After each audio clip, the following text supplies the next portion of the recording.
Mr. Speaker.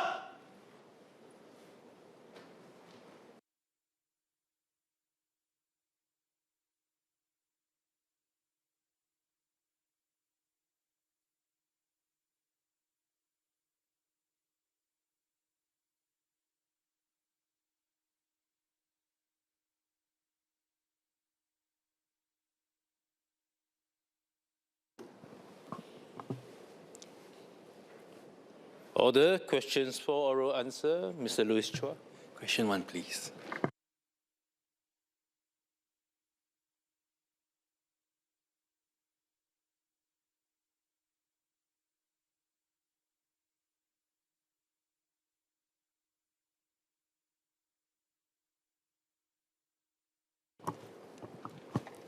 Mr. Speaker, this reply also addresses related questions filed by Ms. Poli San, Ms. He Ting-ru, as well as Ms. Eliza Chen for subsequent sittings.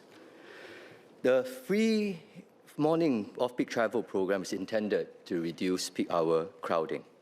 We are piloting this program on the North-East Line and the Sengkang-Punggol LRT, which is currently the most well-used section of our MRT network.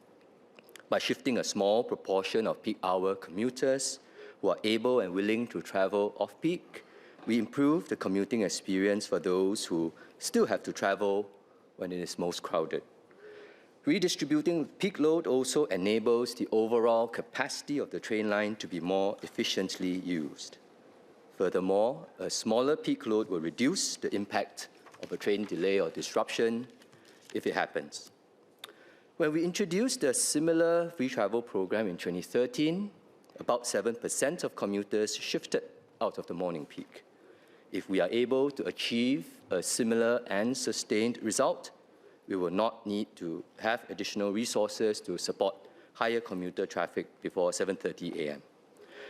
The free morning off-peak travel program will be fully funded by the government. The level of government funding required will depend on the eventual take-up rate and therefore the effectiveness of the scheme. We will assess after a year before deciding whether to extend the scheme further. Thank you.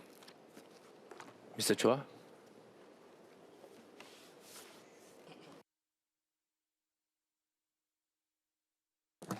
Thank you, Speaker. 2 supplementary questions for the Minister.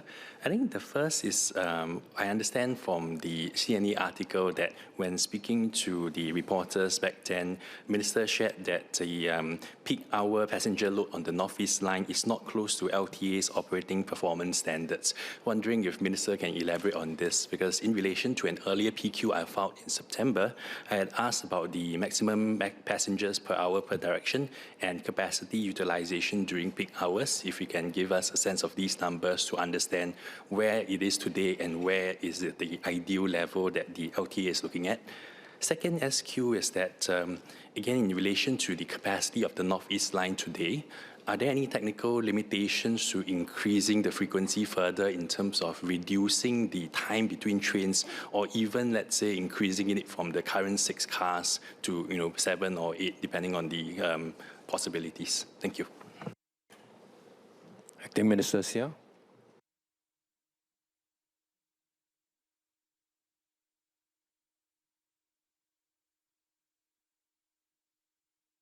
Mr. Speaker, on the honourable member's question on the peak hour passenger load, today our operating performance standards are about, there are 5 passengers per square meter, which translates to about roughly 1,600 people per train on the North-East Line. In practice, the trains are not filled to the maximum because commuters decide not to board the train if it gets too crowded. But today, when we track the loading of the trains, it is in and around 4 persons per square meter, which is not anywhere near the operating performance standard. In terms of the technical limitations of improving the loading of the capacity of the train lines, the free off-peak travel program is one of a suite of measures that we have to try to manage the overall capacity of the train in terms of optimizing it. but also, of course, to reduce the peak level crowding. Beyond that, we have been adding new trains to the Northeast Line over the years. We have improved the signaling system so that the headways between the trains have come down significantly. And of course, outside of the train system, we have also added city direct buses to bring people from their residence in the Northeast to the city center. As for whether or not we can add more train carriages, that's often suggested, but in Singapore, we have not taken this step because most of our train lines are underground. And if we have trains that are longer than what is the station length, firstly, you either have to shut down the line to expand the station, or there would be fire safety considerations because the carriages that don't have the exit doors, they will have to come out through a longer way to get out, and typically that's not recommended for us to do that. So we have not taken that step yet. What we have done is, of course, for future lines going forward, to see if we can budget for stations that are longer in advance, and then perhaps in future to only have smaller capacity trains and to extend the capacities of those trains when we need to. Thank you. Ms. Polisan.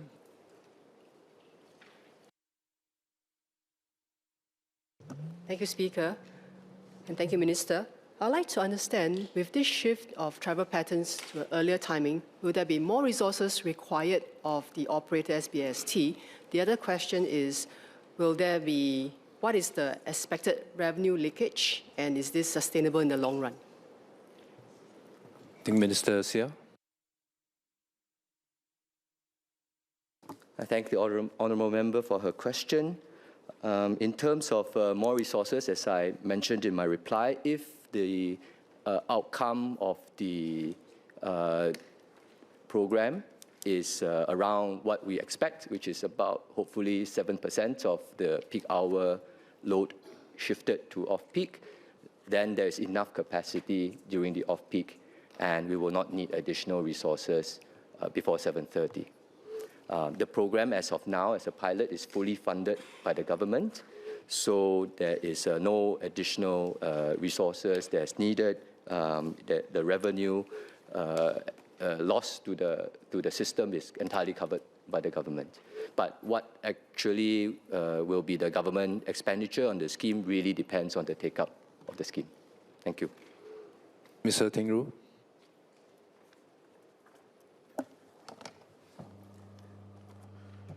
Thank you, sir. I've got two supplemental questions for the Minister. The first is whether the program is expected to result in net positive movement in congestion, and what are the considerations taking into account that there's quite a number of BTOs and condo projects coming up? Would that be taken into account whether deciding whether to continue this program? And the second supplemental question is, I think earlier my colleague Mr. Chua said that about the 7% shift from when we did the similar project in 2013. I'm just wondering, what happens if that if you hit or you don't hit at 7%? What's the decision going to be either way? Thank you. I think Minister Siow.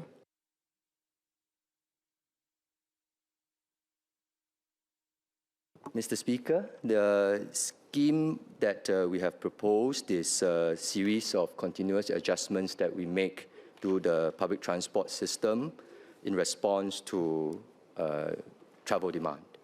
On the whole, in the longer term, what the agencies do is they do plan the transport infrastructure and the capacity of the transport infrastructure in tandem with housing developments.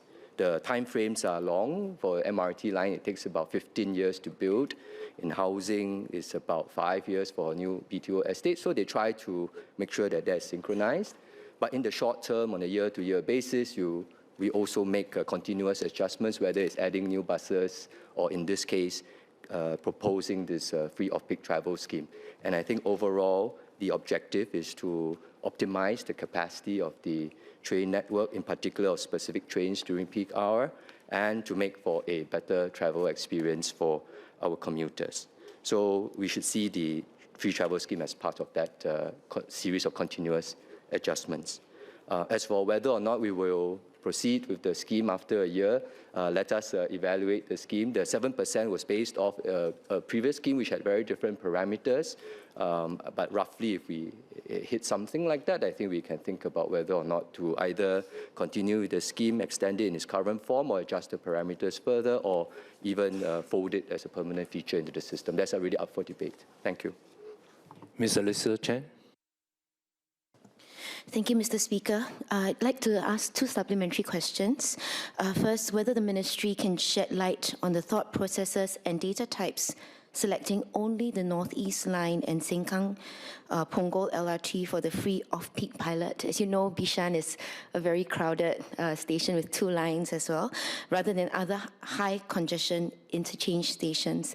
My second question is to ask the Acting Minister for Transport whether the ministry has conducted an accessibility impact assessment to determine whether the free off-peak scheme will disproportionately benefit able-bodied commuters who can flexibly adjust their travel timing, while vulnerable commuters, such as persons with disabilities, elderly commuters, and parents with young children who may have inflexible schedules due to work, school, medical appointments, or childcare constraints, will gain minimal benefit, and whether the ministry will consider alternative subsidy mechanisms targeting vulnerable commuters with fixed schedules. Thank you.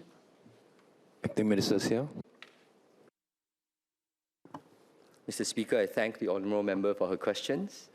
The scheme applies to the North-East Line for 2 reasons. The first is that this is the most well-used part of our MRT network at present, and we think we want to see whether we can optimize the peak crowding on that line. The second reason is that for parts of the North-East Line that are above Kovan Station at the moment, they do not have an alternative route to the MRT network until the Cross Island Line is built in 5 years' time.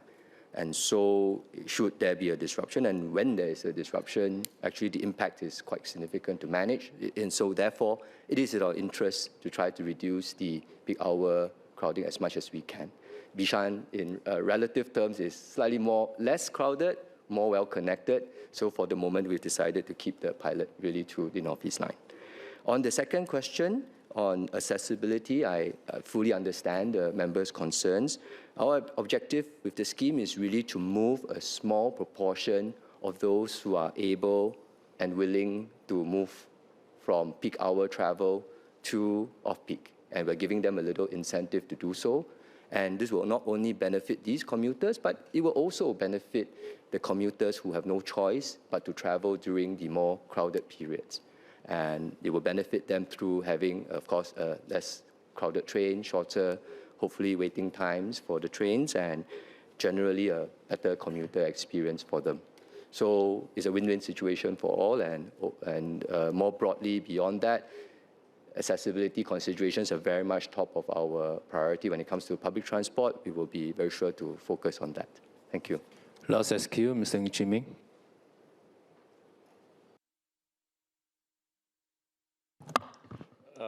Minister, thank you for this initiative. Thank the colleagues in LTA, SVST for doing this good initiative. But nevertheless, when you look at the loading in the Northeast area, I think this good initiative is but an interim measure. Whether it's the buses, where in the previous question, SMS, Sun Xueling told me that the buses loading versus MRT capacity is a great difference. So my simple SQ is that, well, with this good initiative, would the Seletar line be accelerated? Because ultimately, with all the housing density being built up in the Northeast region, whether in Punggol or in Jalan Kayu, including Sengkang, I think fundamentally, new MRT line would be needed.